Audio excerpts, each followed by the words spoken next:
I'm hearing it from restaurants everywhere in Virginia. And as I mentioned, it's a little bit like the PPP program. When we provided this support program for small businesses at the beginning of the pandemic in March of 2020, when we passed the CARES Act, we put dollars in the program, and by mid-April, the dollars were all gone.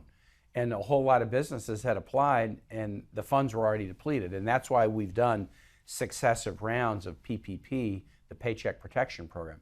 Same with the restaurant fund. We did the restaurant fund in the American Rescue Plan in March, $25+ billion for restaurants.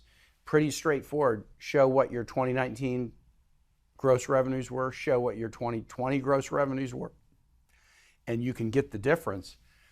The demand on that program from restaurants who had lost money during the pandemic was so intense that the dollars were depleted very quickly. And there's all kinds of stories of restaurants that needed it. I read a story, it was in the Washington Post, a really good story. A small restaurant, mom and pop, applied for the funding.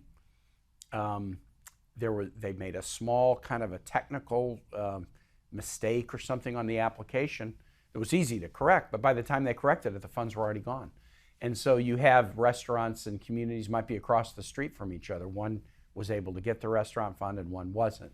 So our goal is to just refill the bucket like we have with the Paycheck Protection Program. And if we don't, I think you're going to see an awful lot of restaurants. And restaurants, as you point out, they're often mom and pop kind of classic small businesses that are really relied upon in the community.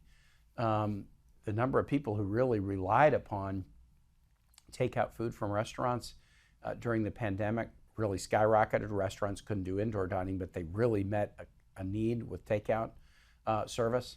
So we don't want these restaurants to go away and not come back, and that's why we're trying to get the funding for restaurants refilled.